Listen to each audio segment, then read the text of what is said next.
Okay, so it's Harish. I am a PMRF scholar at ISR Mohali. I am conducting your live interaction session for Algebra 1 course. So we have already solved 10 assignments of the last year's course in the last 10 sessions. Today we will see the 11th assignment. Okay, so let's start.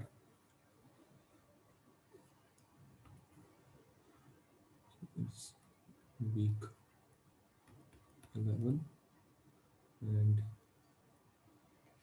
we are going to discuss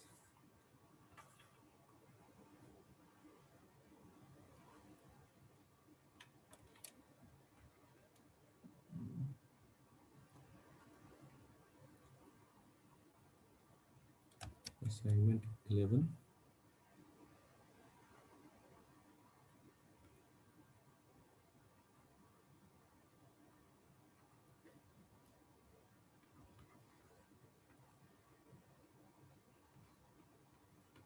Twenty-one. Okay, so uh, I will just paste the question number one for you.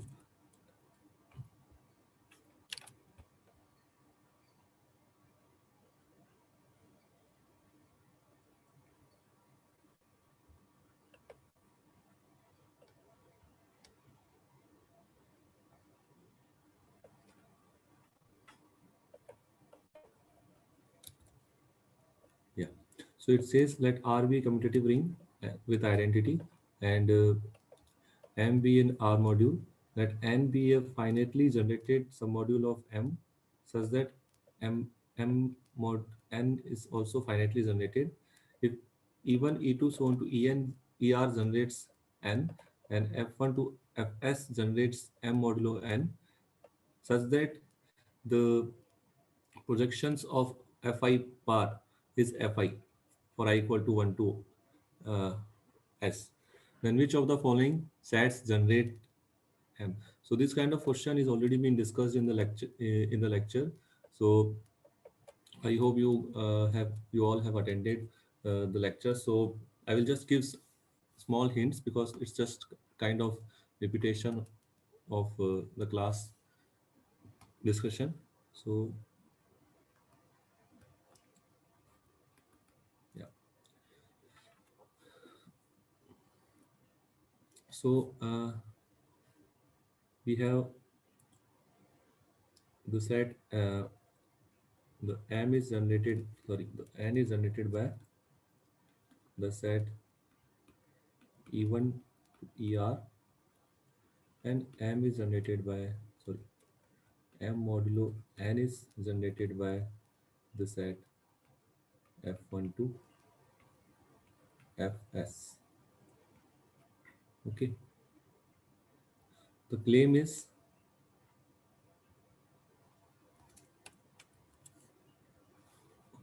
so here it should be angular brackets.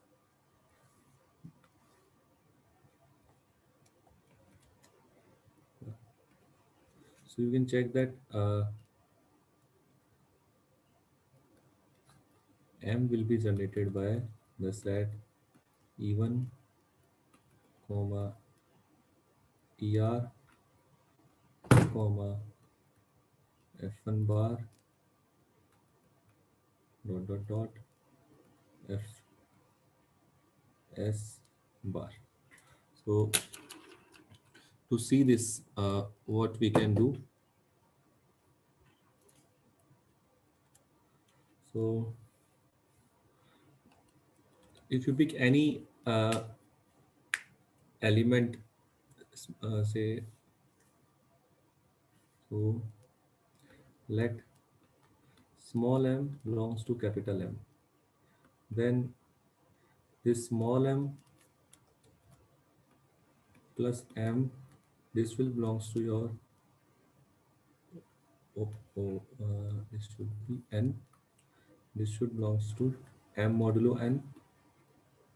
And what does this implies? That this implies that m plus n is this can be written as a sum of say I equal to 1 to s of,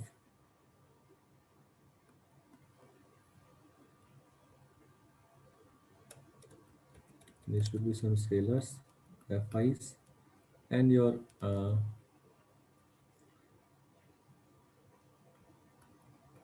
fi plus n. Why this is so? This is true because of the fact that m modulo n is generated by, this is because m modulo n is being generated by your f1, so on to fs. Okay, so now see, each of these, let me say something more. This will implies that m minus summation of I equal to 1 to s alpha I, this plus n is n. Okay, what you can do, you can just take this sum, this entire quantity here, and then you will have the zero of this m by n module, and the zero of this m by n module is n.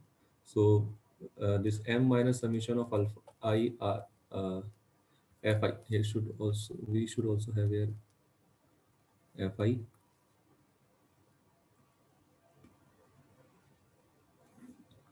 Let me just write one or two more steps. Maybe this is more confusing. So see, what does this say? This m plus n is equal to summation of I equal to 1 to s alpha I fi plus n, right? And then you can say from here also that this will imply that m minus this sum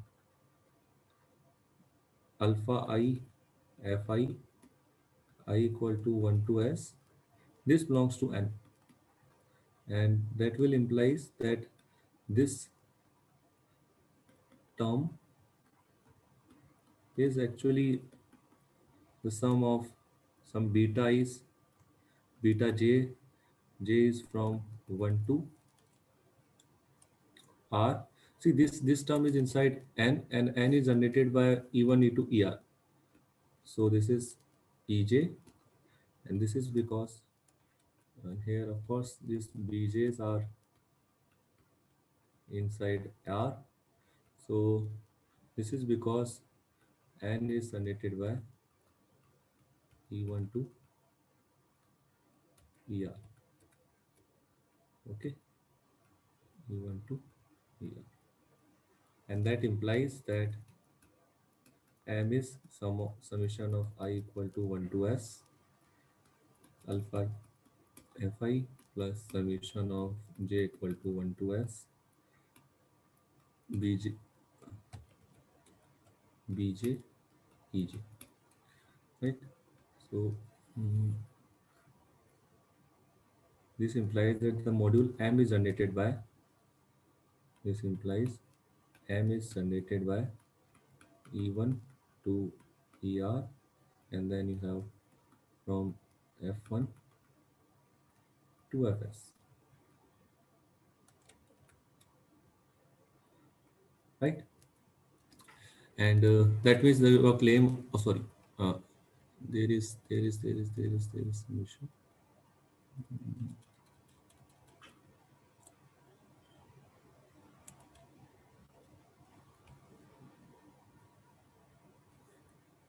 Okay, so the problem is, here we have done a small mistake. So it's corresponding pre-images fi bar, right? So uh,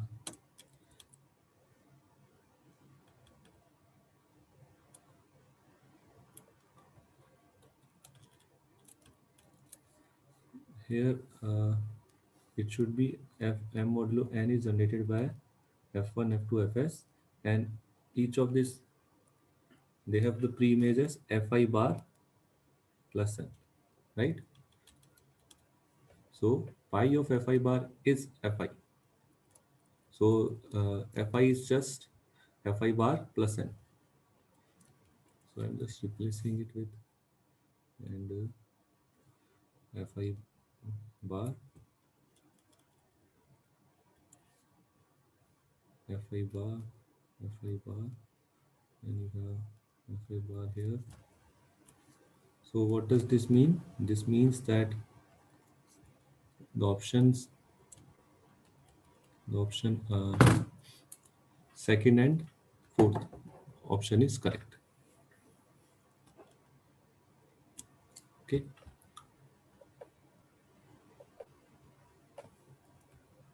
Oh, oh.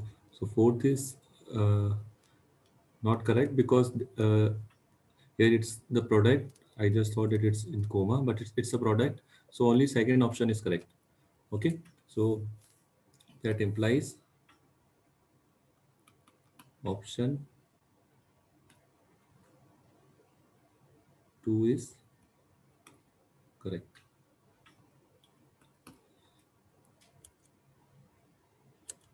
Now let us move to the next question.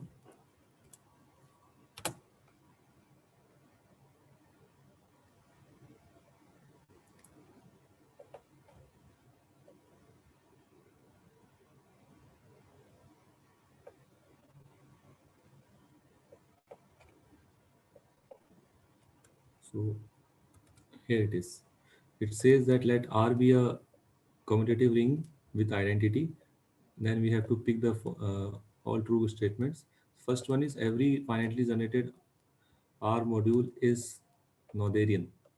So this statement is not correct. Okay, I will tell you why. And but every Noetherian R module is finitely generated. That from the lecture notes you can follow. And the fourth one, that is every submodule of a Noetherian R module is finitely generated. It is also uh, correct. And first and third are not correct. We will see a counter example for this. So first, second, and fourth options are correct. Uh, it follows from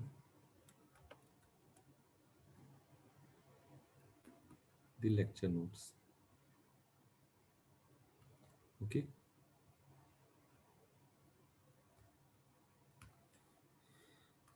Now, for third and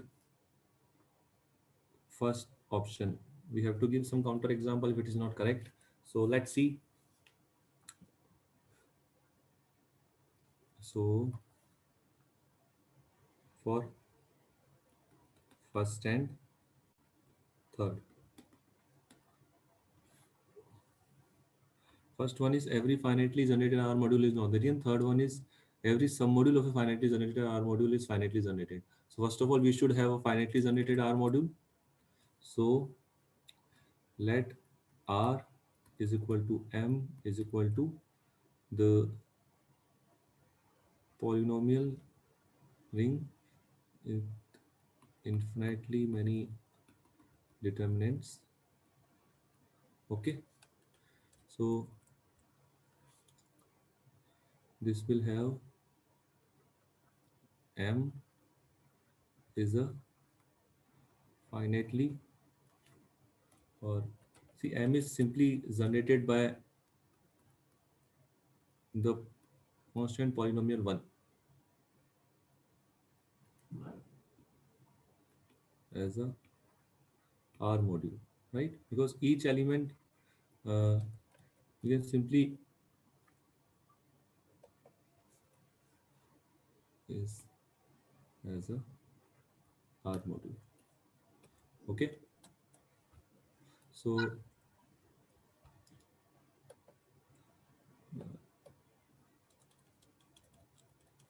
so hi Ravi. So we were looking at the second question. First question we have already seen. The second question says if R is a commutative ring with identity, then we have to pick all true statements. Every finitely generated R module is Noetherian, or and every Noetherian R module is finitely generated. And similarly, there are two more statements.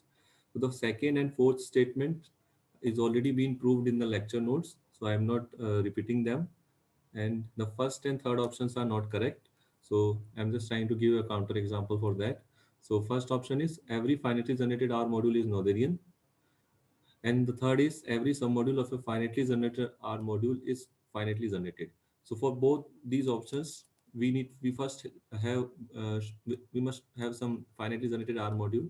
So you look at this R and M, both are same, and we are taking it to be just a polynomial ring with infinitely many variables. So M is generated by the constant polynomial 1 as an R module, because here R and M are same. So you can write uh, fx each f belongs to M. Uh, okay, let me just write it in this notation. So for all f belongs to M, f is just f dot 1. So this f is inside R and this one is inside your M, right? So it is generated by a single element, it is one, because you can take the scalars from M itself. So it's a R module. This implies that M is finitely generated. But if you look at this, the first statement, that every finitely generated R module is Noetherian. So, but we have already seen in class that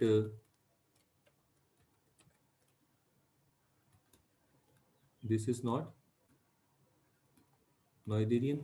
You can find a ascending chain with infinitely many you can find an ascending chain which does not terminate. So it is just the chain of some modules x1, some modules generated by x1 x2, some module generated by x1, oh, and they are stick chain because uh, here the polynomial x2 is not there. It- because x2 cannot be written as a product of some polynomial times x1. Okay, so x2 is not there in this module, and in this some module x3 is not there. So again the containment, the strict containment is there. Okay, so on to ideal generated by xk, and it is strictly contained in the ideal. Sorry, here ideals are also some are the some modules. So it's just the sum modules generated by x1 x2 xk plus 1, you can say. And you go on taking this chain ahead, na? So this chain, okay, so uh, if you consider this, then this chain is not terminating. Yeah, let me just say does not stop. Okay, so it's go on for infinitely many elements, and thus M is not Noetherian. So this already been seen in class also. So for this is for first, and the third one says every submodule of a finitely generated R module is finitely generated. But if you consider this, now consider the sum module n to be generated by the odd uh, numbered determinants or variables. So it says, so now this is going to be a uh, sum module of M, right? Because it's an ideal. This is N is a sum module of M, and this is not finitely generated, and N is not finitely generated, right? So although they are not mentioning here that the sum module should be this proper sum module, so you can even take the M as an example itself. Okay, so if sum module finite generated, R module is finitely generated. Your M is not finitely generated. It is, but even for proper sum modules, this condition is not true. Okay, this is sum module of M and N is not finitely generated. So this implies that first and third are not correct. First and third are options are incorrect.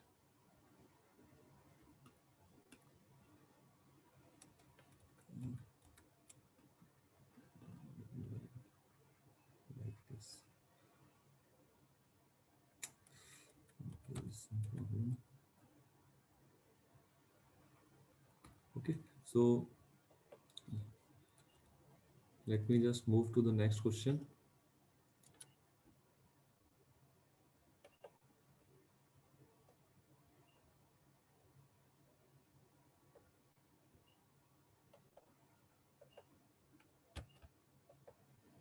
So it says, uh, again a true false question, that if M is a nonlinear module, a surjective homomorphism from F to F from M to M is an isomorphism. Okay, so look at the beauty of this statement, that if you have a nonlinear module, then surjectivity implies injectivity. Okay, so you just need to check for surjectivity if you want to see some homomorphism is uh, an isomorphism or not. Okay, so let us just try to prove this statement.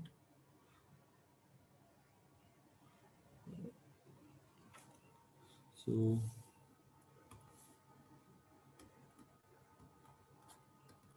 select F from M to N be a R module or epimorphism, or let's say a surjective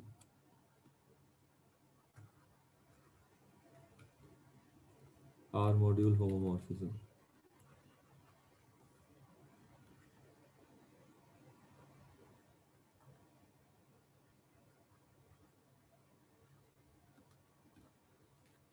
Then you need to prove that this surjectivity implies uh, injectivity. Okay, so for that, what we should do,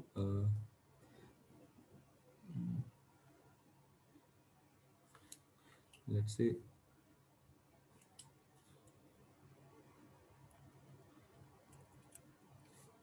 so this is injective. What does this mean? This means that image of F is equal to M, right? And now if you consider the module homomorphism Fn, then that will also be surjective. Why? Because consider Fn. Oh, here I have done a small mistake. So here N and M are same. It is from M to M, so which is a crucial step here. So this image of M is inside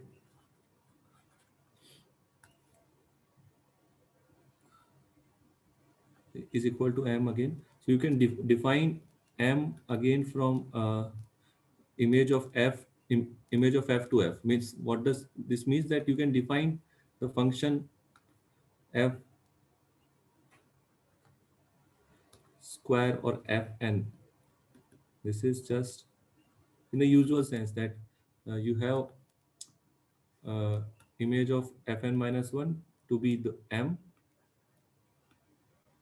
as fn of m to be just f applied on fn minus 1, and this we are doing inductively, because for 1 you have, so for uh, it will follow inductively. Okay, so since your f is surjective, you can see that all fn's are surjective. Why? Because look at the image of fn and image of fn minus 1. So what is the relation between them? So if something is inside, mm, say, mm, or here I should say that they are same, right? So if something belongs to image of fn, then that will imply that y equal to some fnx, and that is f n minus 1 of x, or you can just write it in the opposite manner.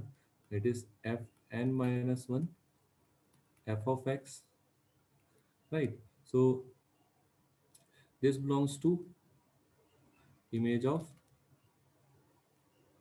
f n minus 1, right? So uh, you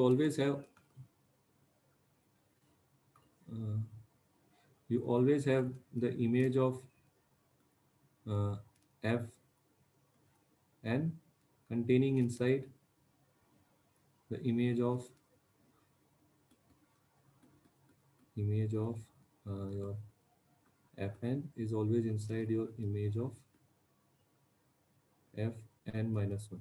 But here you are having something more, that they are also uh,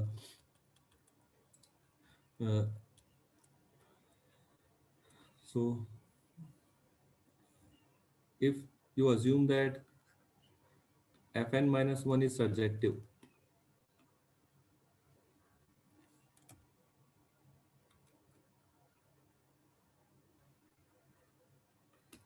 then you can even say something more, uh, and that is say so let y belongs to m, then or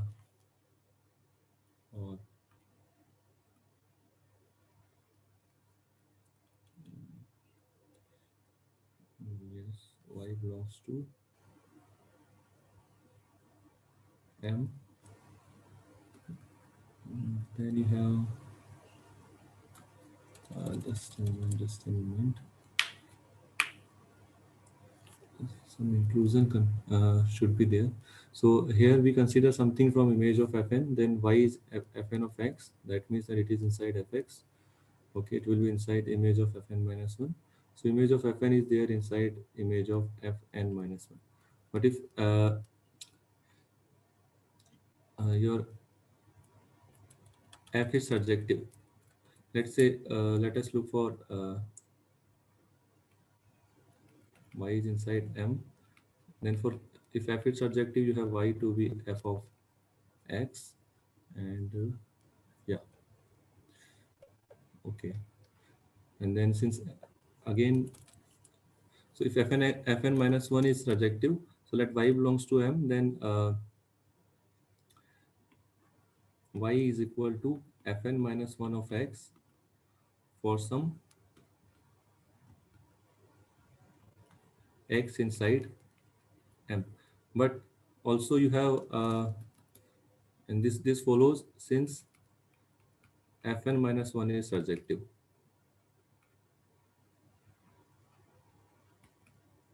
But you have F to be surjective as well. Okay. Also, since F is surjective,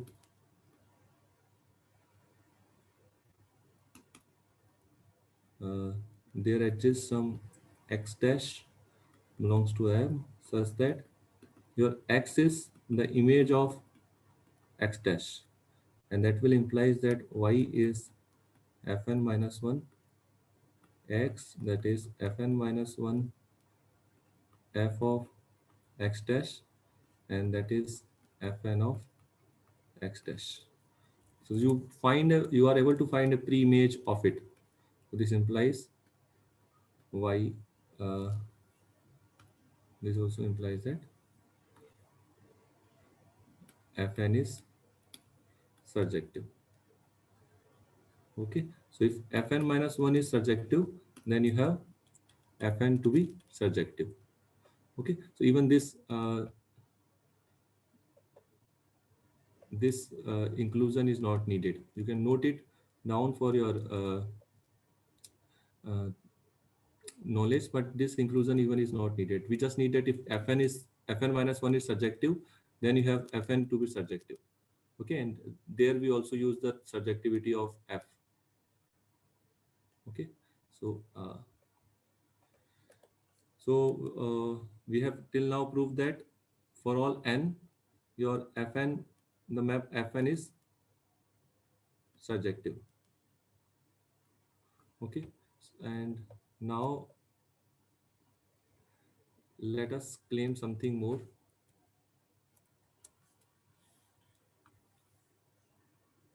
So yeah, so first of all, this will implies that the entire conclusion,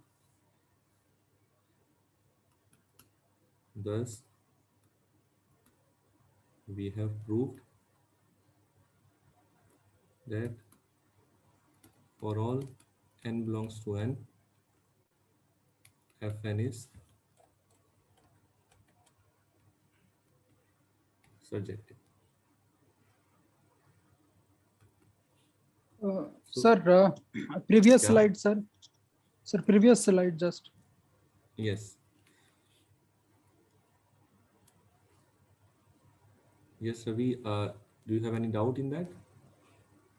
Um, no, no, sir, correct. Got it. Okay, so this is just induction. You have F to be surjective. We are assuming that Fn minus 1 is surjective. Then by induction, we have shown that Fn is also surjective. So uh, for all n belongs to n, Fn is surjective. Now, the second claim that we will do is uh, image of. Okay, so this is for image. Now we will look at the relation on the kernel, and using that relation, we will prove that kernel of Fn intersection with image of Fn is 0. Okay, so for that, yeah, so so clearly this 0 is there in both, because 0 is always there inside kernel, because Fn of 0 is 0, and since Fn of 0 is 0, 0 is also there inside the image. Okay, so one side containment is trivial, so we have clearly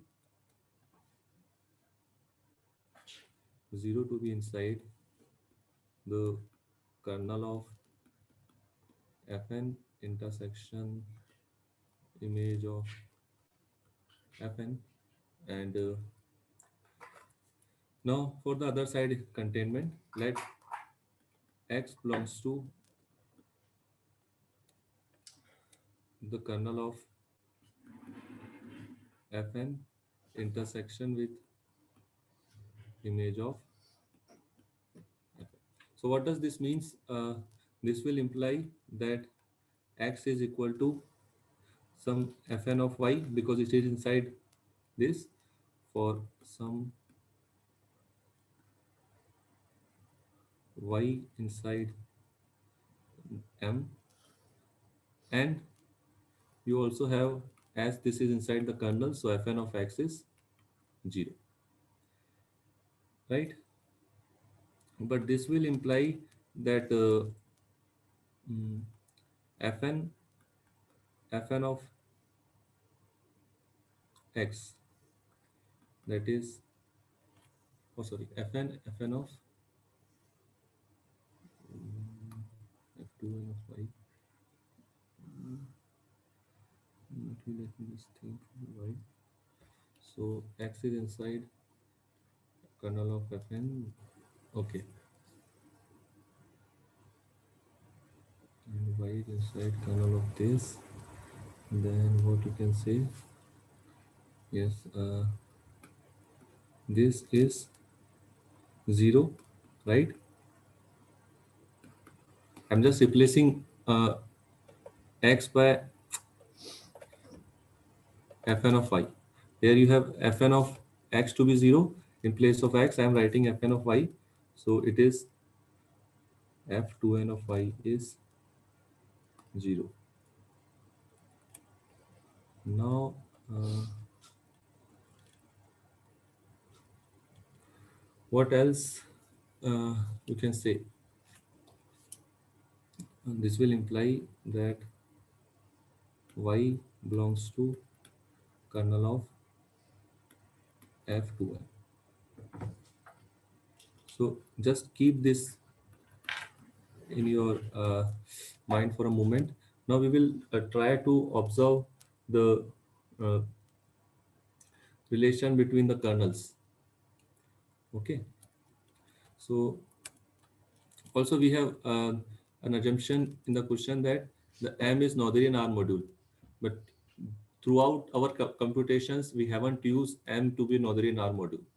So whatever we are doing, this is true for any R module. Okay, we haven't uh, done anything that uses Noetherian R module. So this is true for every R module. So now we will use something that needs M to be Noetherian R module. So for that, we need to observe the relations between kernels. So see, kernel of F is contained inside kernel of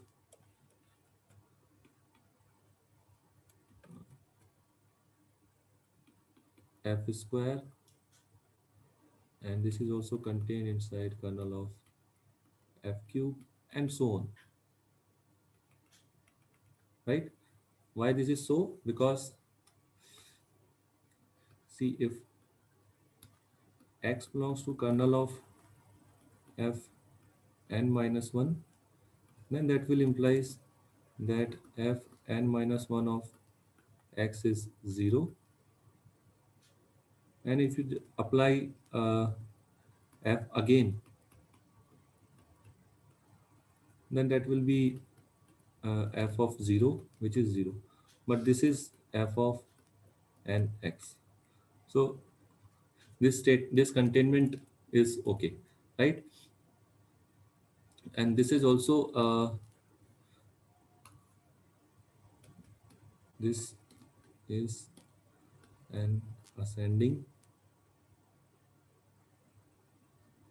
chain of some modules, because kernel of f is some module of m, and you can also prove that kernel of f square and so on, kernel of f cube and all these are all some modules of m. So this is an ascending chain of some modules of m,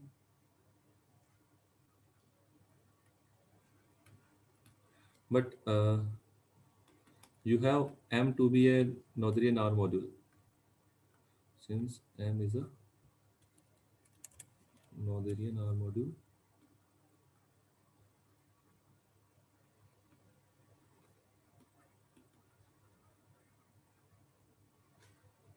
therefore this chain has to terminate somewhere.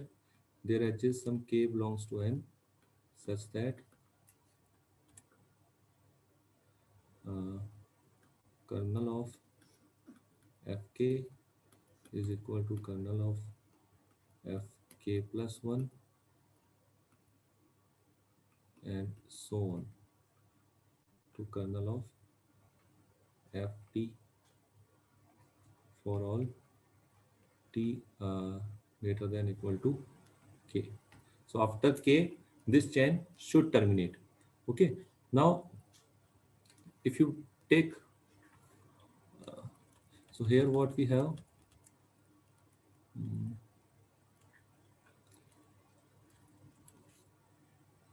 uh, in equation 1, if uh, we take n to be this k, so then we can define the map fk so on, and now from here y belongs to kernel of f to n.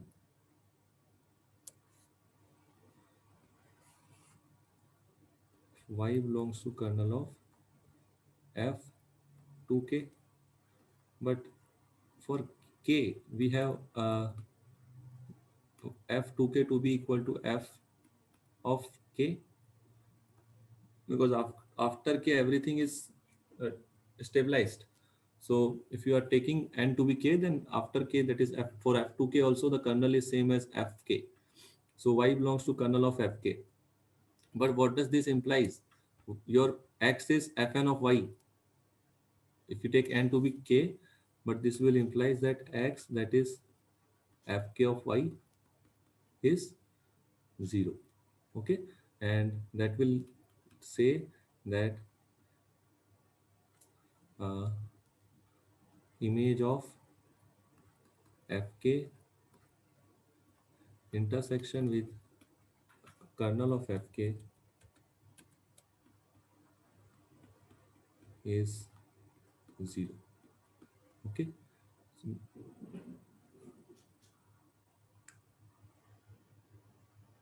so for this part at least we need so I'm just writing here for your caution that till now we haven't uh, used m to the Noetherian condition of on m, the Noetherian condition on. Okay, so after that we are using. Okay, so we have proved some facts regarding the i- kernel and image, but how that is going to help us in proving what we need. So we now want to prove that f is an isomorphism. That means we need to prove that f is injective, and that is same as saying kernel of f is 0. But here we have not yet proved that kernel of f is 0. We have just proved something uh, on image and kernel. But we have already seen that okay, since fk is an epimorphism, we have already proved this, right? Or don't want to go into this terminology, then let's say that fk is a surjective homomorphism. Because f is a surjective homomorphism, by induction we prove that fn is a surjective homomorphism for each n. So image of fk can be easily replaced by m. So m intersection kernel of fk, that is 0, right? And this will implies kernel of fk is already inside m. That will imply that kernel of fk is 0, right? Because their intersection is uh, that. Now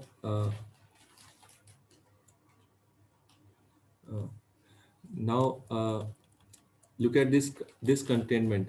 F kernel F is containing kernel F square, containing kernel F cube, and so on. So kernel of F is contained inside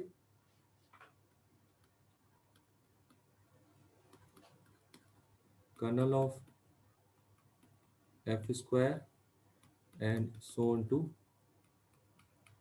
kernel of Fk, and that is 0. So this will implies that kernel of F is 0, and hence F is injective. And combining all these things will make F to be an isomorphism. F is an isomorphism. Okay, so let me just revise all these things for you once.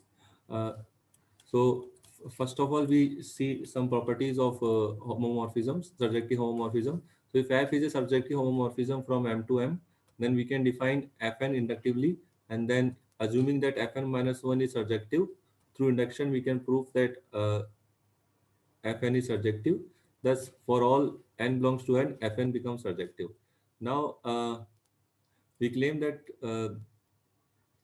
kernel of Fn intersection image of Fn is 0, uh, and for that we need M to be a uh, Noetherian R module.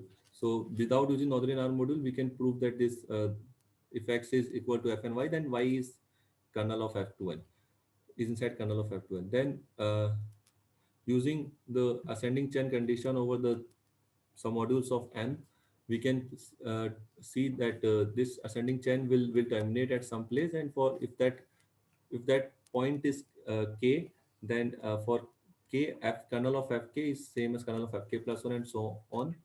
And now by putting N to be K, uh, we got that Y is inside the kernel of F2K, that is Fk. So image of Fk intersection kernel of Fk is 0. Instead of writing that kernel of Fn is equal to 0, we should write it that for some K belongs to N. So for some N belongs to N, because this is not true for any N. This is for some N belongs to N. Although you can also prove that it is true for all, but we don't need that. How we can prove that this is true for all? Uh, this is for all. Let me just write more. So see, here we have already proved that kernel of F is uh, uh, kernel of F is uh, 0, right? Because F is injective. Now, if kernel of F is 0, then kernel of F square, Fk, everything is, you can see it to be 0, because after K, everything is stabilizing. And before K, through the containment, you can prove that it is 0. So in fact, we have proved using induction that, in fact, this implies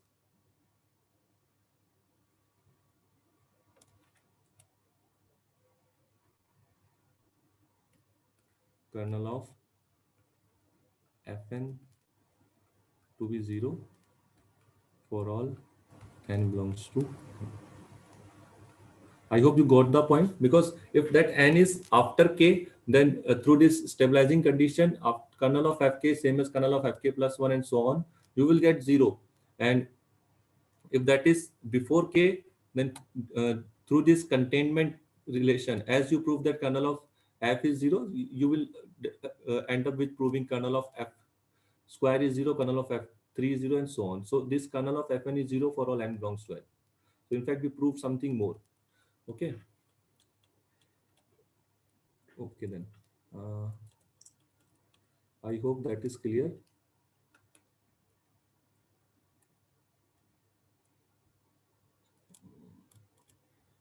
Now, let me just write the next question. Yes, sir. Clear, sir. Okay, Ravi. So we are in fact proving more than what we actually need in our question, right?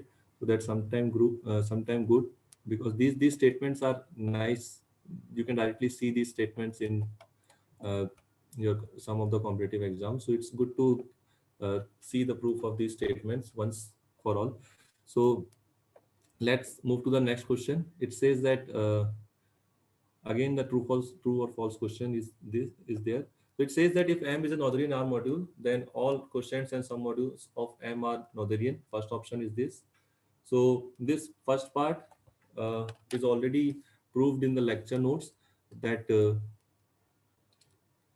all submodules of a Noetherian R module is Noetherian, and the quotient of Noetherian R module is also Noetherian. So this I am just writing proved in, or even not just first, the second part also, that the direct sum of Noetherian R module is Noetherian. First and second, these are proved in lecture notes. Okay. Now, third statement I will do. The fourth statement is also easy to see. So it says that if M is a Noetherian R module and F from M to N is a surjective module homomorphism, then N is Noetherian. So as it is surjective, we have image of F to be same as N, and that will implies by the uh, isomorphism theorem of uh, for modules, that M modulo kernel of F is equal to image of F. And by this part, if M is Noetherian R module, then all quotient of it is are also Noetherian. So this is also this follows by one. Uh, it is Noetherian, and image of F is N. So image of F is also Noetherian, and that will implies that N is Noetherian. So we have seen that first, second, and fourth, these are correct.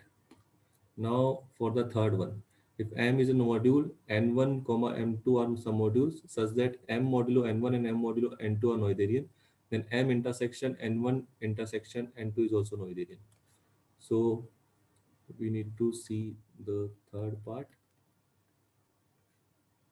So M modulo N1 direct sum M modulo N2 is Noetherian, because M modulo N1 is given to be Noetherian. See here, it's not given that N1 and N2 are Noetherian. Okay, they are giving us that M modulo N2, M modulo N1 and M modulo N2 are Noetherian. But using that as the direct sum is Noetherian, so we can say that at least M modulo N1 and M modulo N2 is Noetherian. And this is following from again part 1, the quotient, the sorry, part 2, the direct sum property. Now how we can use this to prove that M modulo N1 intersection N2 is also Noetherian. So we just need to define an appropriate map, and how we can do that. So define F from M2, this module, M modulo N1 direct sum M modulo N2 as, so F of M is M plus N1 comma M plus N2. Okay, this is a map. You can see. Oh, this should yes. Okay. Now, what is the kernel of this map?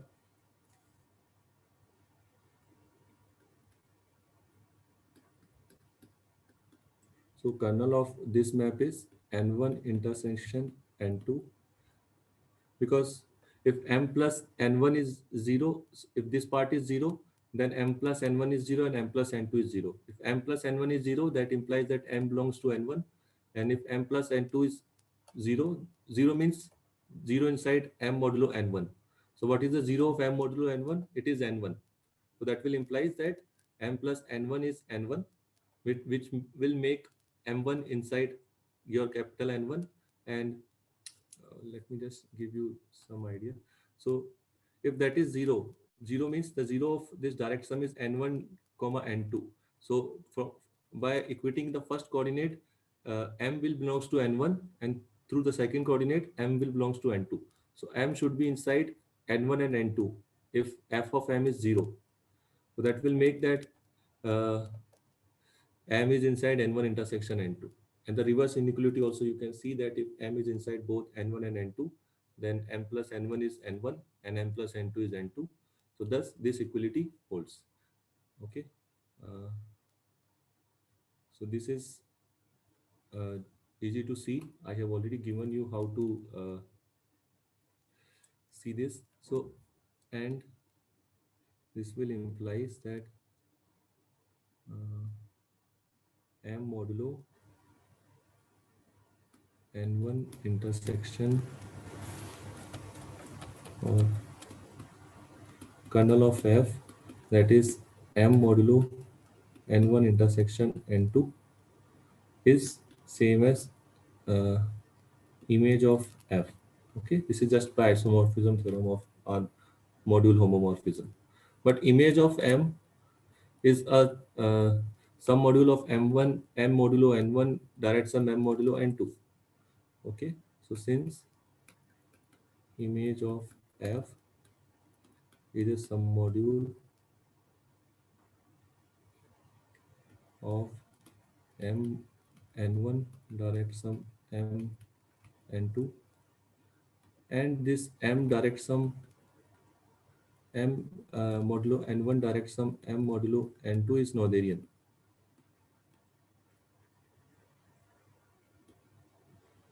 So therefore, this image of f is also Noetherian.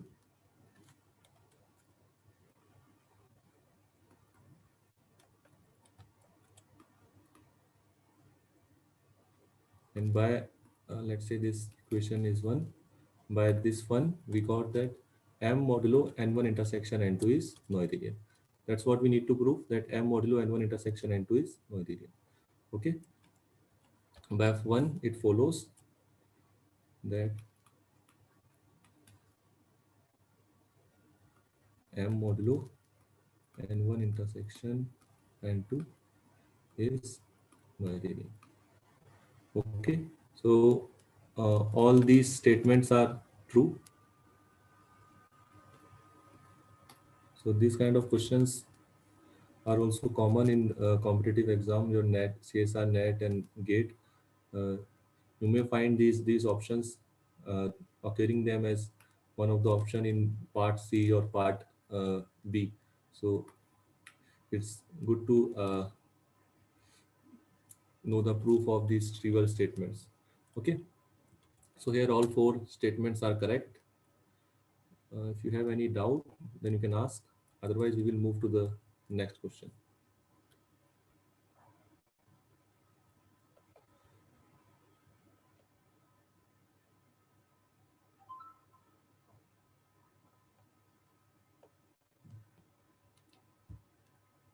Okay, I hope that it is clear to you all. So let me just paste the next question. So let us first understand the question, because the question itself is very big. So if f is a field and f square, on f square, you introduce the structure of ft module. So how we used to do the structure of ft module over any r module, the, on any f module, sorry. So let us first revise that although we have already seen many questions related to that, but just for the sake of your uh,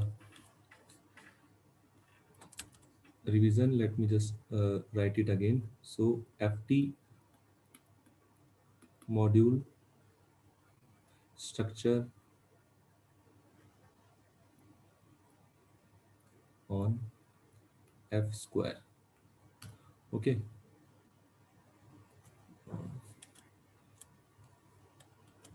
so let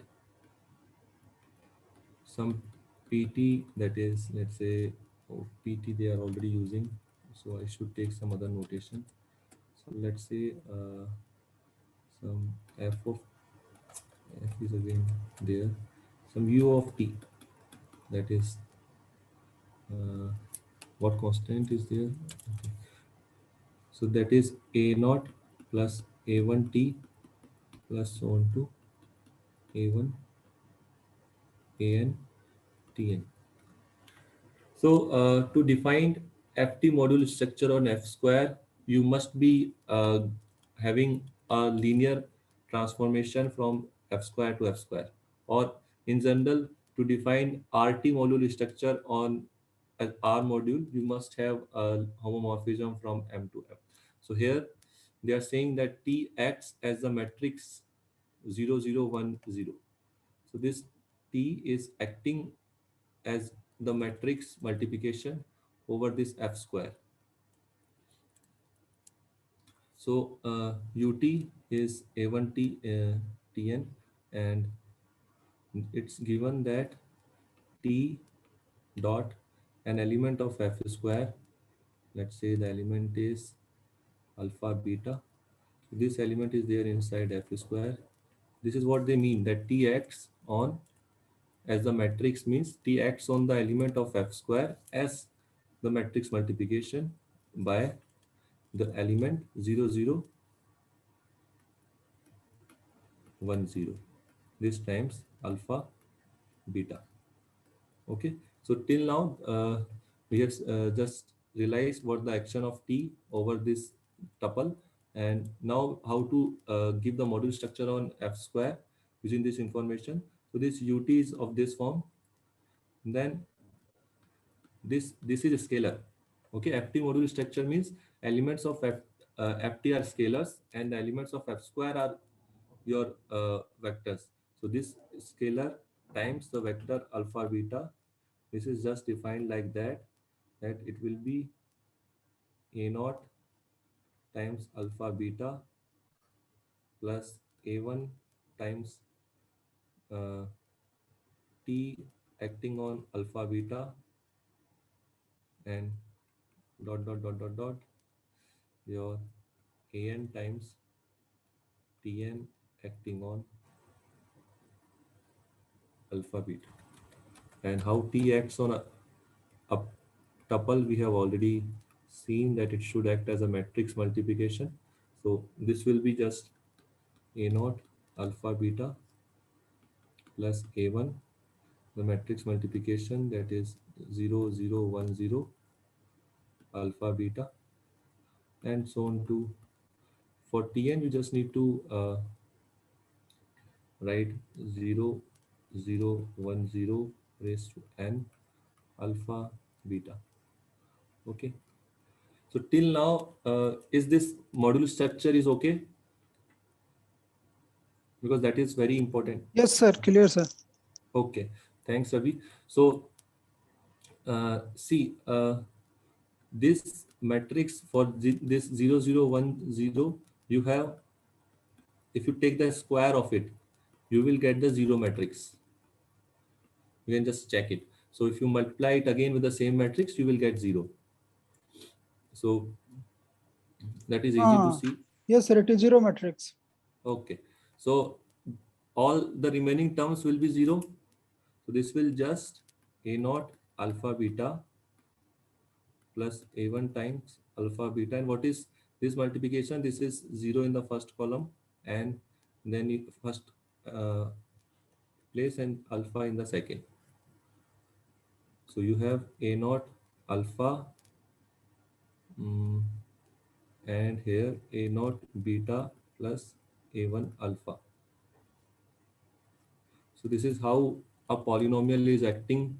A polynomial multiplication of with this scalar with this vector is happening. This is how the module structure is there on f square. Ft module structure on f square. Okay. So now let's move ahead in the question itself. So it says consider the Ft module structure, Ft module homomorphism phi from Ft square to f square. See, uh, F, on Ft square, the natural Ft module homomorphism is there. The same we see the R on R square, we see the R module structure, right? The coordinate wise multiplication. So same over any ring R, you can give R module structure over R square. Okay, the multiplication is simply the coordinate wise multiplication. Alpha of v1 v2 is just alpha of v1 comma alpha of v2. So this is also an ft module, and this is also an ft module. We have given a modular structure to both of these. Then the ft module homomorphism can be defined, and this module homomorphism uh, is a bit tricky to understand. So just focus on that, that each coordinate vector of ft square is sent to the corresponding coordinate vector of f square. So for that, let me just tell you what is a coordinate vector. Uh,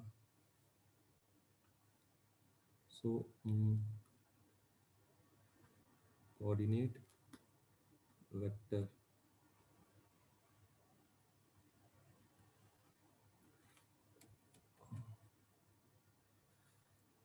So let your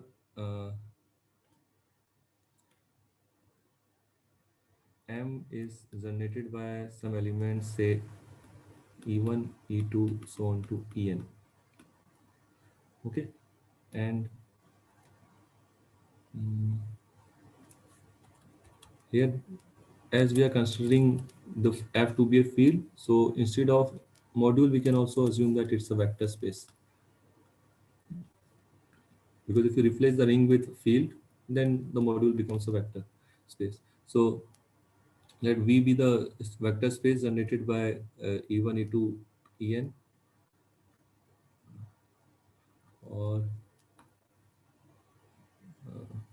instead of generating, let me write more precisely, it is basis. Let V be a vector space with basis uh, v1, v2, so on to en. Then the coordinate vector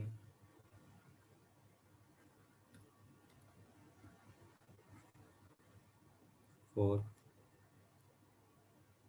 any mm, for an element for an element v belongs to v is coordinate vector. Let me write the notation c of v. Okay, is defined as follows. So if v is a1 v1 dot dot dot an vn, then the coordinate vector of v is just take the scalars a1 a2 so on to an. Okay, so this is coordinate vector for a vector v inside a vector space. Okay, yes. So now it says that each coordinate vector of ft square is mapped to the corresponding coordinate vector of f square. What does this mean? The map is from ft square to f square. So see, what is the basis of uh, r square? If r square is considered as an r module, r is the real field of real numbers.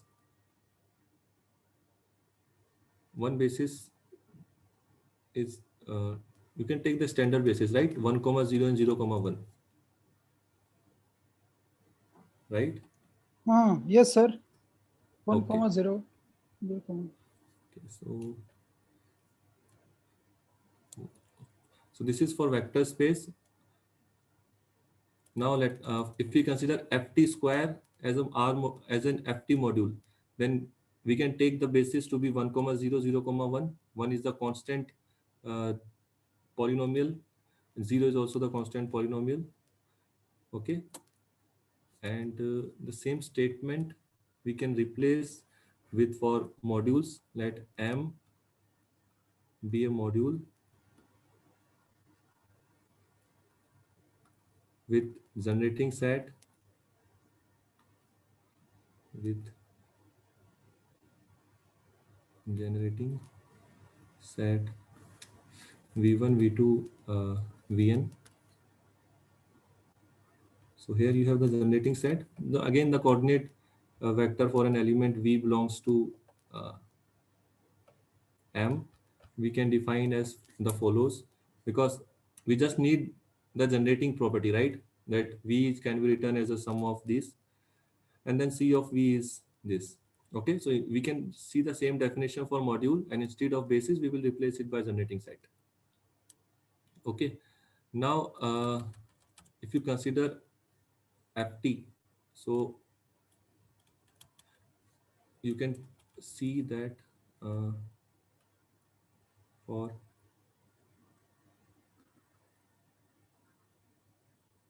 ft module structure on ft square, either writing f square t or ft square. Okay, ft square,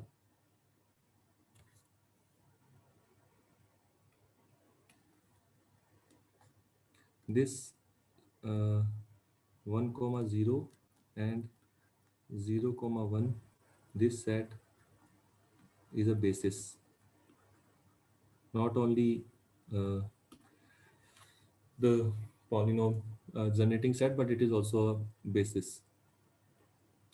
So now for this, and here the point of caution is this one is a constant polynomial, not a scalar, constant polynomial. Okay, and this is also a constant polynomial, because these elements must be inside ft. The scalars must come from ft. So these are the these are and the sorry, the underlying module is ft square. So each coordinate is from ft. This is from ft and this is from ft. That's why this column will be inside ft square, right?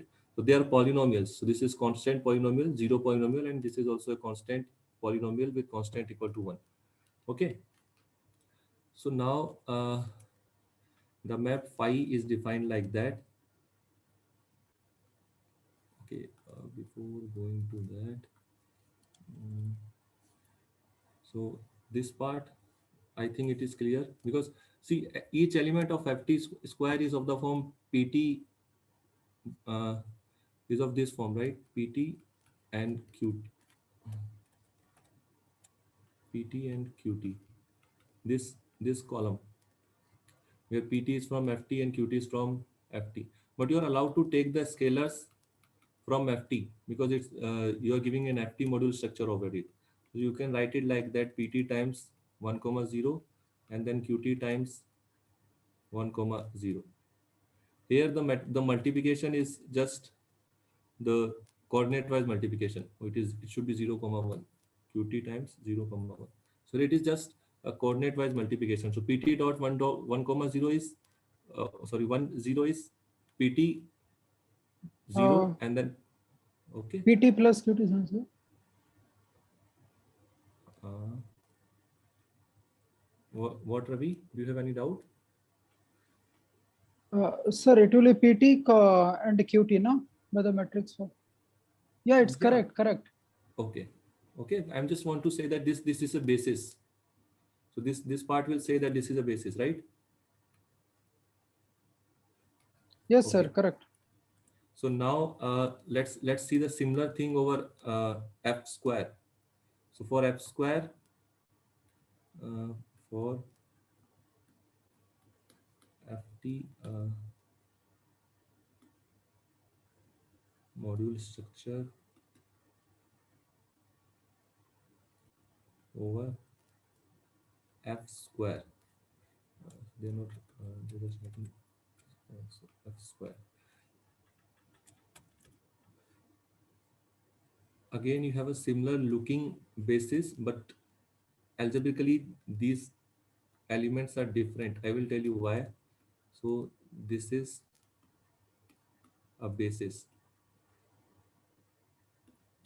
See, here this element is an element of f square, means each element is an element of field. So here this 0 is an element of field f, and this one is also an element of field f. So they are scalars. Unlike to this, here this 0 was a 0 polynomial and here 1 was a constant polynomial 1. So algebraically they are different. Okay. So, this was an element of ft square and this is an element of f square, but notation wise they are same. Okay. So uh, now any element, so for basis you can see an element of f square is what? It should be of the form alpha beta, right? Now you can write it as alpha dot 1 comma 0 plus beta dot 1 comma 0, and this here this alpha is not a scalar. Sir, It's a 0, comma 1, no? Beta ah, dot. yes, it should be 0 comma 1. Thanks, Ravi. So it is 0 comma 1. Okay. So here alpha is a constant polynomial inside ft, and as the constant polynomial act over f square by just coordinate wise multiplication. You have, if you have alpha plus beta t, okay, अगर यहाँ alpha plus beta T होता है and then you need to multiply with this, then there will be, it will be like कि alpha times 1 0, then beta times the action of t dot 1, that is a matrix multiplication, then we have to go to matrix multiplication. But if there is no term with t there, just a constant, so it will just be like a coordinate wise multiplication. Okay. So here alpha is a constant polynomial, but the multiplication is like that: alpha dot 1 0 is alpha 0 and beta dot 0 1 is 0 beta. So you can write it like that. So this alpha is from ft and this beta is also from ft. Okay. So you can write it as the linear sum of 1 0 and 0 1, where the linear these scalars are from ft. So as an ft module structure over f square, this 1 0 and 0 1 is a basis. Is it clear? Yes, sir, correct. Okay. Okay. So good. Now we are in position to understand the map phi. Okay. So all these details were not there. Okay. So phi is a map from ft square to f square, taking the coordinate vector of ft square to the corresponding coordinate vector of f square. So how this map works? Okay. So let us now let us understand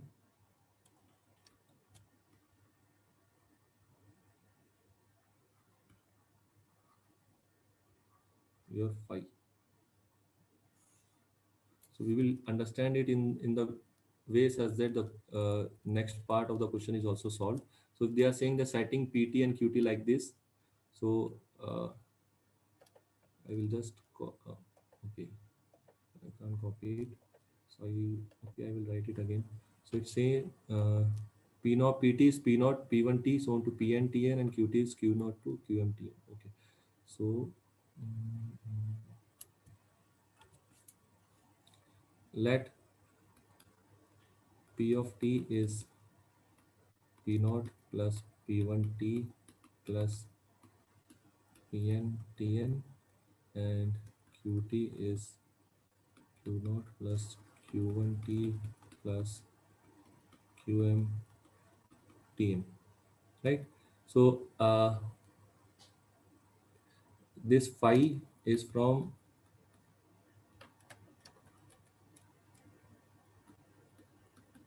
ft square to f square. And what it does, it maps the coordinate vector of a vector in ft square to coordinate corresponding coordinate vector in f square. So let m be an element of ft square.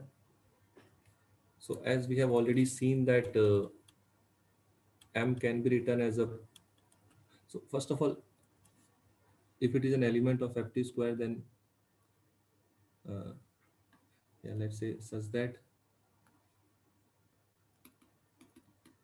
m is this pt qt.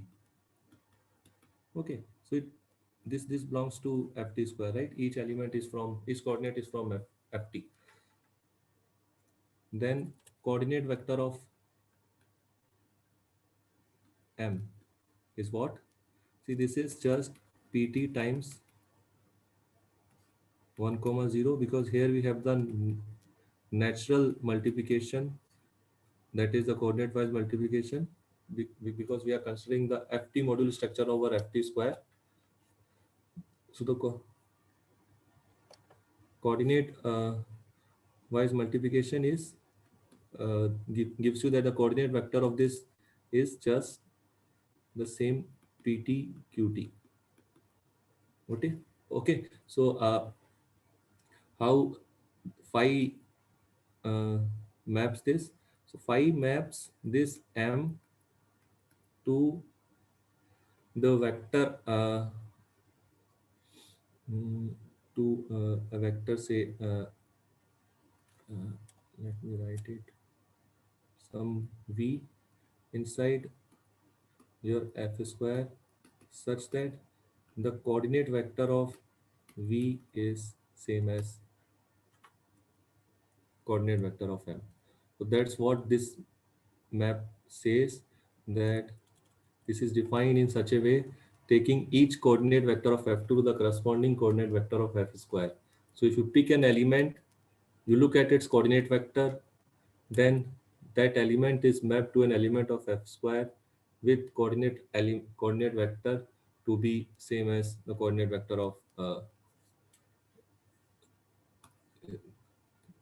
instead of writing like this, such the coordinate vector of v same as coordinate vector of.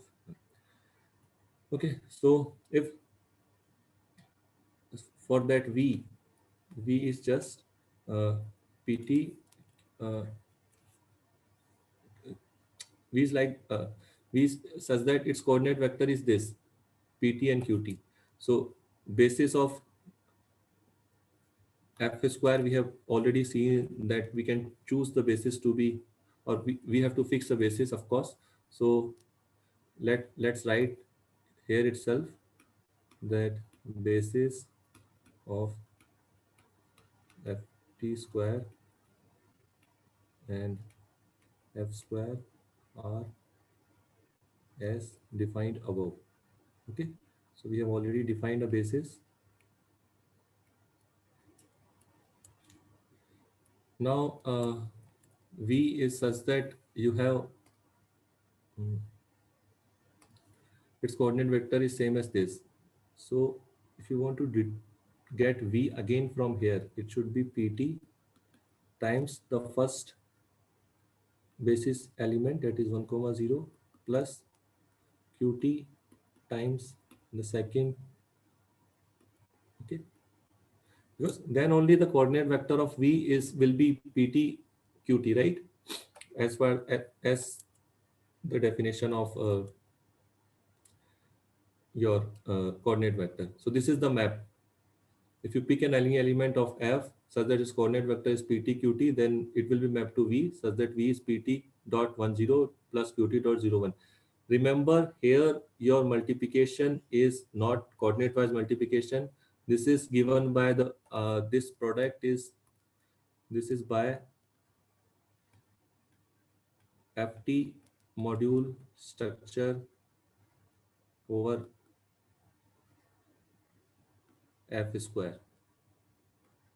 Okay, so that you need to understand.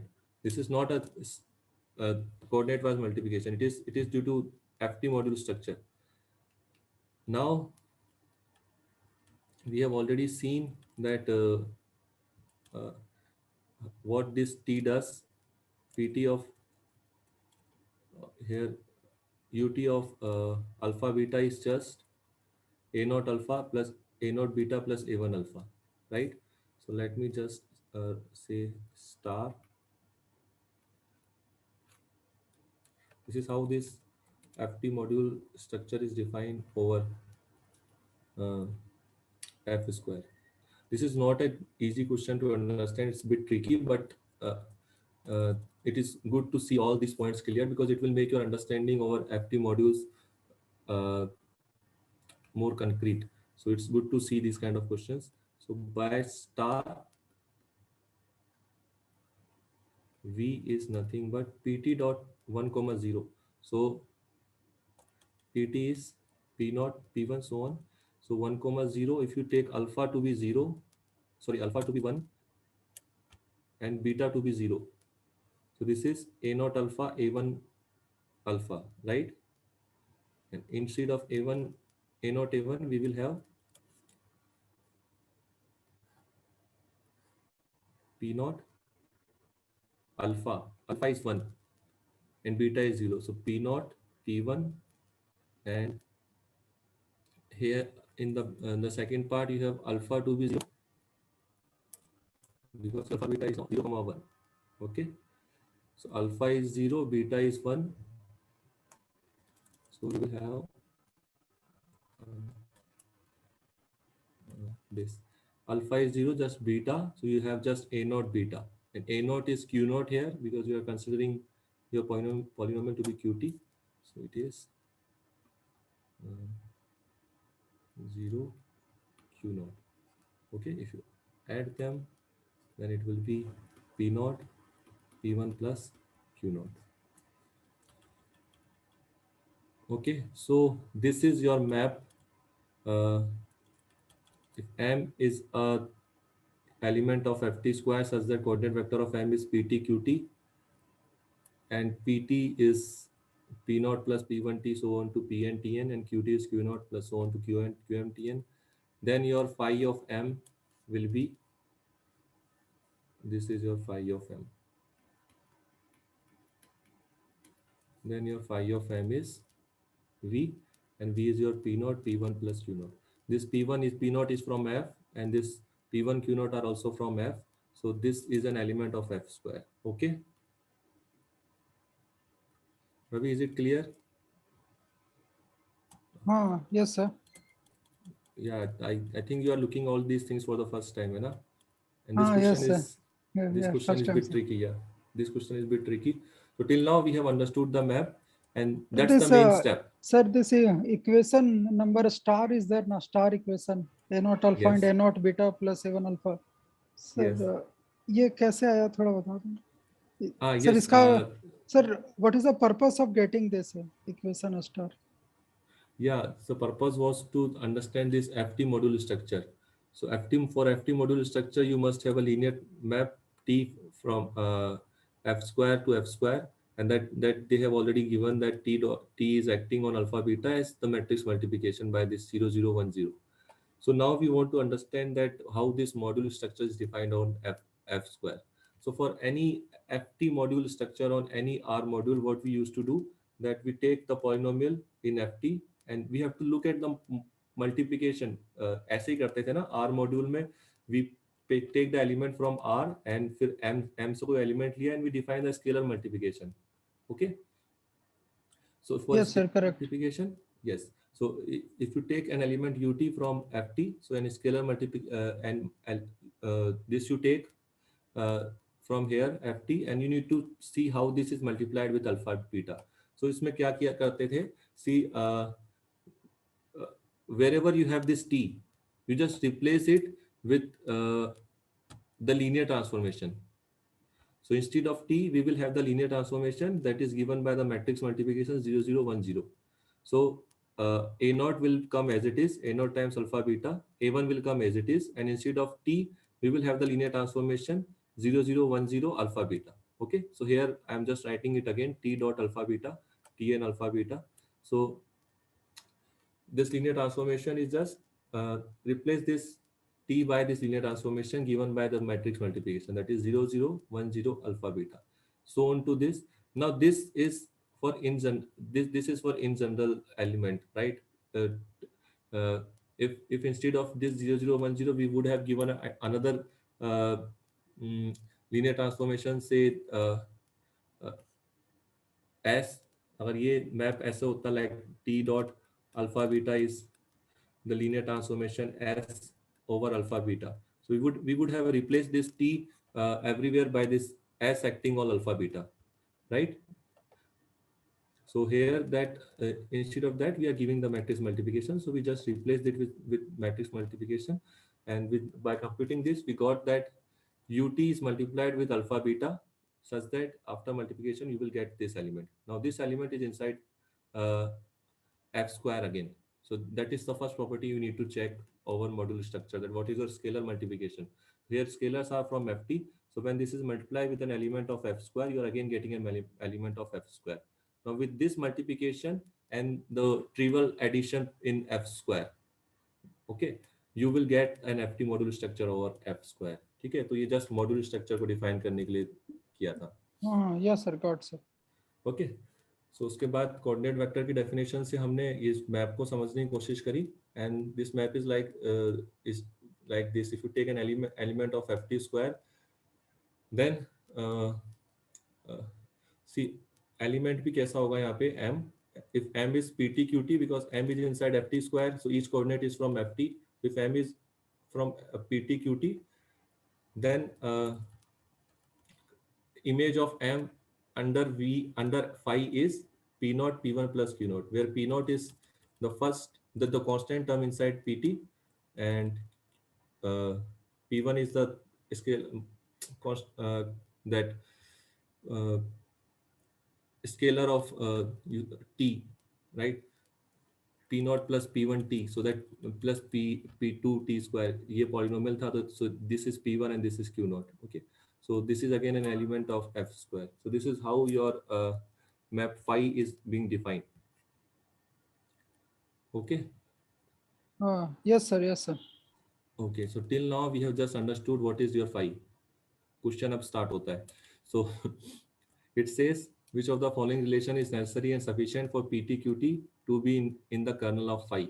So okay, so by mistake I have used the notation phi. It is xi, not phi, in the question. So let me just write it again. It is phi. Sorry, xi. So if somewhere the typo remains, then you should correct it of your own. This is just notational thing. Uh, Corrections, nothing else. Okay, so this is again xi of phi. So now if m belongs to kernel of phi, then your or m is as the need of the question pt qt, then you must have phi of m, that is p naught p1 plus q naught, to be the zero of f square. F square का zero क्या होता है? This will implies p naught is zero and p1 is same as minus of q1 q naught. ठीक है. So p naught is 0 and q1 is uh, this. Q naught is minus of p1. So first option is correct. Okay. Okay. So the sixth question is same as the fifth question. So I will just uh, write it. Even I will say that it is easier than the fifth question because there the map is easy than the fifth one. So I'm just writing it and you will understand why I am saying all these things.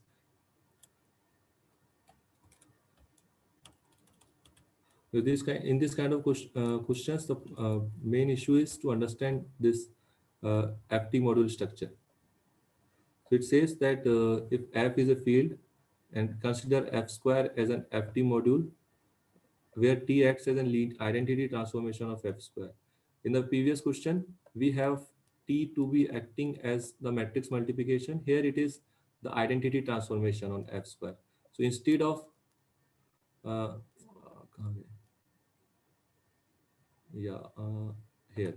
Here, instead of T, you will replace it with identity matrix. T dot alpha beta is just identity matrix of n alpha beta. So you will get alpha beta again. Okay, so it will be A naught alpha beta plus A1 alpha beta plus so on to AN alpha beta. Okay, so this is Yes, sir, how this, correct. I okay, this, oh, okay, so this is how this matrix module structure is defined. And then the kernel of the map FT module homomorphism taking each coordinate vector of FT to the corresponding coordinate vector of F square. The same map is there, only the action of T is changed. Is the column space of which of the following matrices? So column space is just you take this matrix. Uh, so column space is for corresponding to this. It is the set of all uh, vectors. These kind of vectors 1 minus t 0 0 1 minus t. Yeah. So column space now as the kernel is an element of ft square. तो ये column space आपको देखना है. ठीक है.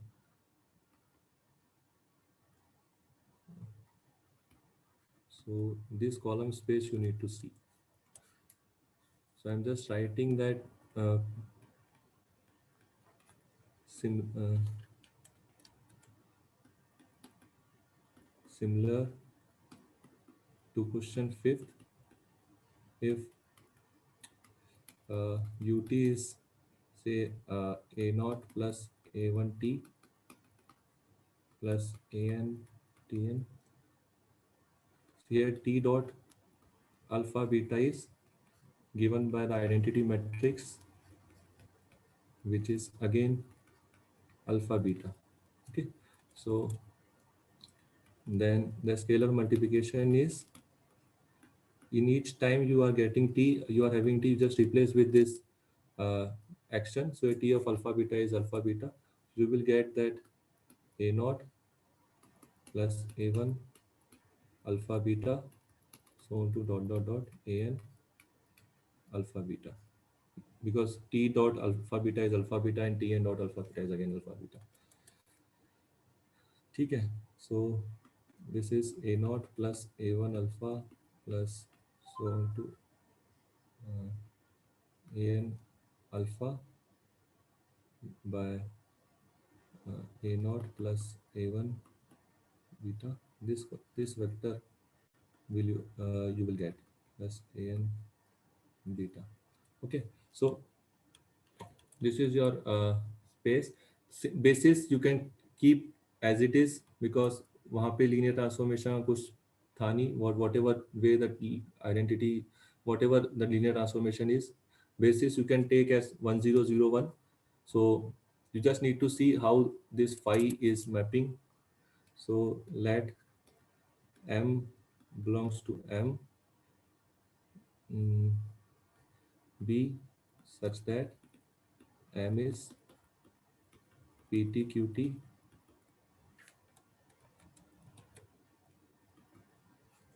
Then you have phi of m to be just phi of So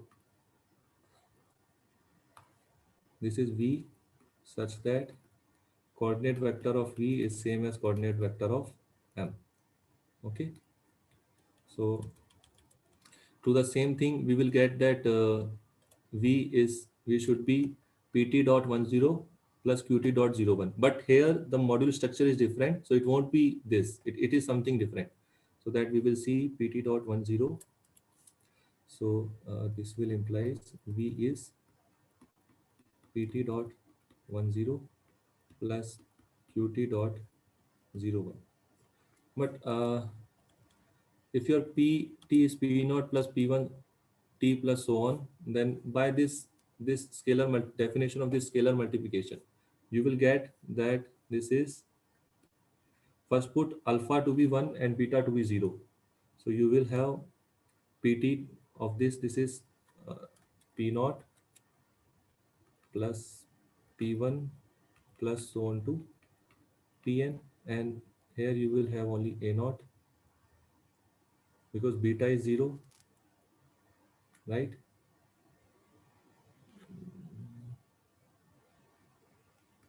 Okay, and here you have A naught A1 alpha plus An alpha, that is, you put alpha to be 0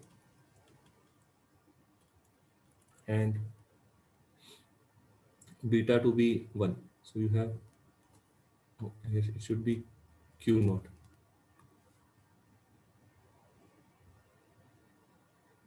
Just a minute, just a minute. Here it should be P naught. I'm just looking at this Pt dot 1 comma 0. Now Qt dot 0 comma 1 through this is you just put alpha to be 0. Then what you are left with, and scalars of course will change. Instead of AIs you will have a QIs. ठीक है, तो this will be just Q naught, and in the second coordinate you have Q1 Q naught Q1 beta so on to Qn beta. Beta is 1, so it is just Q naught plus Q1 dot dot dot Qn. Okay. Okay then. So what is your V? V is P naught plus Q naught plus P1 plus dot dot dot Pn, and in here you have Q naught plus P naught again plus Q1 dot dot dot Q1. Then you have to check that uh, this is the column space of this matrix that I am leaving for you, 1 minus t, or any scalar multiple of it.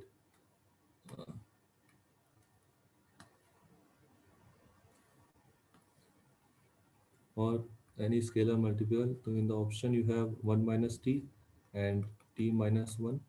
So if you calculate the column space of it, it will be the same as this. Okay, so I'm leaving it to you. Okay. Yes, sir. The Do it. main agenda of this question is to understand the map. After that, it's just calculation. So that map, to understand that phi map was a crucial step. Okay. So let me just write the next question. So it says which of the following sets of matrices are subgroups of GLNR. So I hope you might have seen almost all options before. Ravi, Yes, sir. Matrices all. yes. कौन कौन से correct होंगे इसमें से? Then set of non-singular diagonal matrices means diagonal matrices with non-zero entries. Is it a subgroup of GLNR under multiplication? Yes, no, sir. Okay, so first one is correct. Second, upper triangular matrices. Upper triangular matrices maybe if non-singular is there, then you have all diagonal entries to be non-zero, because the determinant of upper triangular matrices is just uh, just a minute, just a minute.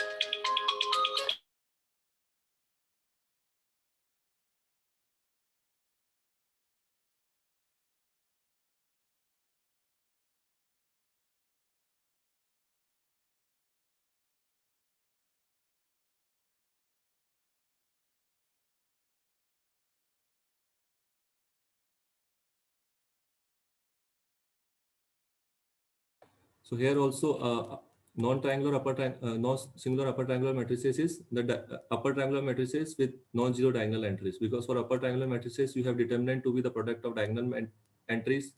You need to be the determinant to be non zero. तो diagonal matrix entries में बस non zero entries रख दो और ऊपर upper triangular matrices. ठीक है. सो इसको भी you can see that this is also a group set of matrices with determinant equal to 1, that is special linear group, that is also group. But uh, set of matrices with trace equal to 1, that is not correct, sir ये because trace trace बोल रहे हैं क्या?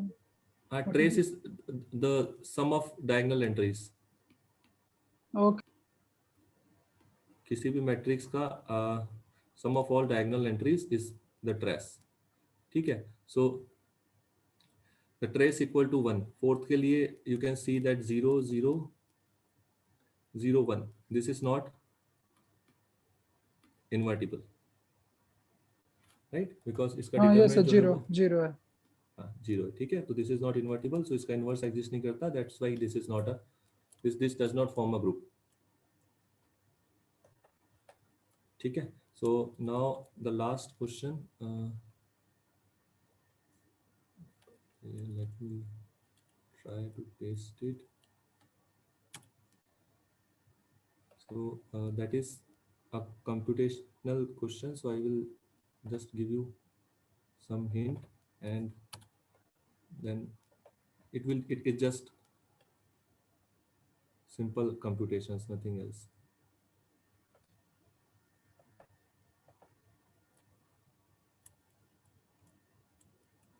So I'm pasting it on the next page because question बहुत बड़ा है. ठीक है. If P is a matrix like this, and this shear matrix and axis translation matrix and axis dilation matrix, these all have been defined in the class. So I will just state the definition of them, and then it would be easy for you to understand the question. So this is the fourth part. That fourth option was missing. So I'm just writing it here. Okay. So see what uij this multiplication does. You need to compute this u231 del 32 b sigma 14, and b is this matrix. So if sigma ij is multiplied from the just a minute. Okay, so I have done something wrong here. Multiplication. Sir सभी को separately निकाल के multi No, will no, multiply no. ना after taking separately. No. That is one process, but I won't recommend that, because this question is for understanding what these matrices do. ठीक है. You know that ये do you 231 क्या होता है, delta 32 क्या होता है, सिग्मा 14 क्या होता है. You know that, but and you can just multiply this as matrix multiplication, but that's not the demand of the question. Answer आ जाएगा उससे. ठीक है. But let us try with something else जो क्वेश्चन की शायद नीड है. That's what understand that what each of the matrices do instead of multiplying the full matrices, right? So sigma 14, and that will make your computation also tricky and cumbersome. चार 4x4 की matrices हैं and 4 matrix multiplication करने पड़ेंगे, so calculation की भी error होने के भी chances है. Instead of doing this, if this row uh, interchange matrix is multiplied from one side, then it just changes from right. Then it just changes the column, interchange the ith and jth columns.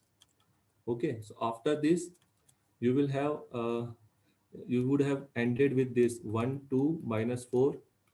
Sorry, first and fourth column will interchange, that is minus 7 1 0 1 This will become the first column, and 2892 minus 4 201 1347.